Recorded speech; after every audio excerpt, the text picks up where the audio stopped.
berarti aqallu maksiatan minni, sehingga melihatnya itu tawadhu. Jadi kalau di bab tawadhu semuanya orang itu mungkin. Nah di sini Rasulullah SAW mengajarkan, ketika malaikat Jabal bilang, Muhammad, orang yang mendustakan kamu saya tungkepi gunung biar mati semua.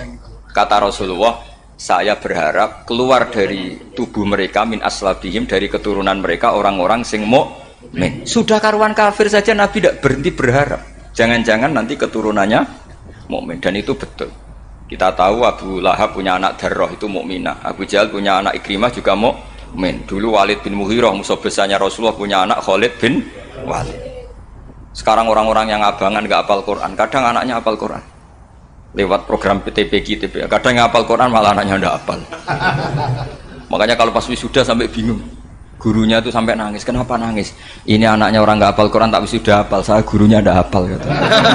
Lah kenapa bisa jadi hafid? Karena guru sewaan kata. Itu banyak sekali.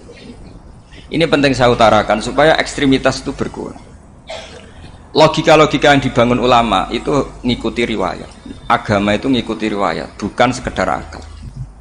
Saya punya contoh ketika kitab Ihya menutup kitabnya, yaitu Imam Ghazali. Itu ada dua orang. Ini di akhir kitab Rojak dan dipakai nutup kitab Ihya sebagai rojaknya Imam Ghazali. Ada dua orang min ahlin nar dipanggil sama Allah. Ini sekaligus ijazah. Kali ini ijazah betul. Yang dipanggil ke surga itu masih muqayyad dan biangkalil jahim, masih muqayyad, masih dibelenggu sama atribut neraka. Terus sama Allah ditanya, piye jong kabarin rokok? Wah syarra makanan Gusti mun rokok jenengan takokno sekarang ra enak jen.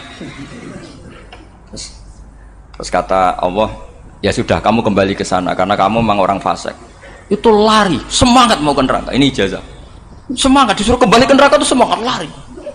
Allah tanya, "Loh, Jong, kenapa kamu semangat?" Ya Allah, saya ini sudah kapok. Dulu ketika di dunia kamu perintah, engkau perintah, saya tidak semangat. Maka kali ini jenengan perintah, saya semangat. Karena saya sudah kapok.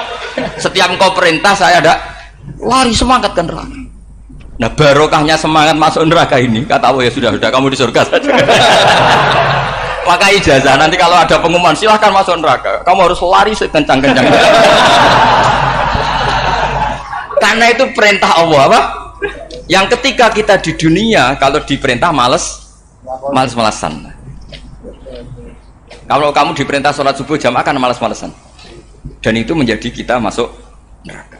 Sebagai kafarah itu ya Allah, karena ini perintah engkau, saya tidak males-malesan lagi. Wes ngembaliin rokok, lari semangat. Allah akhirnya haru, dimaafkan. Panggil lagi, sudah di surga saja. Barokahnya semangat masuk neraka. Nah ini ijazah ini. Ya diterima ya. kok enggak semangat terima ya. Yang kedua enggak.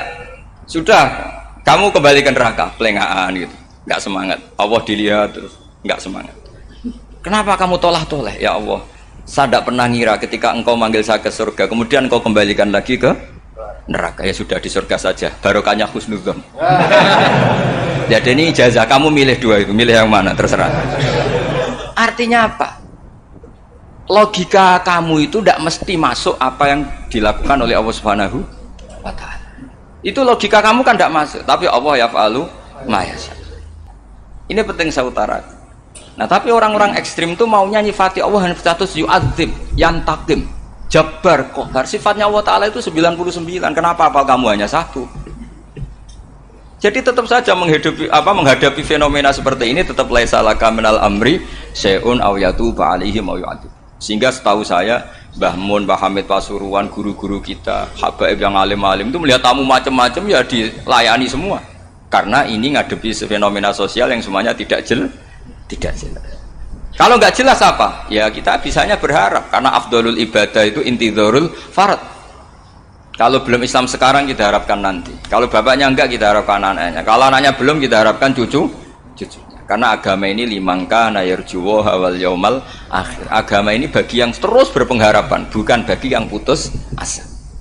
Ini yang penting saya utarakan. Jadi apalagi Allah sudah punya rencana tadi, yang goblok-goblok di pedalaman Dayak bikin masjid, yang pinter-pinter ramen lomba untuk sangu, untuk umroh. Kira-kira memberi sama mendapat pahalanya keren mana? Memberi. Tapi tidak usah jadi goblok. Goblok tidak usah direncanakan, sudah terjadi.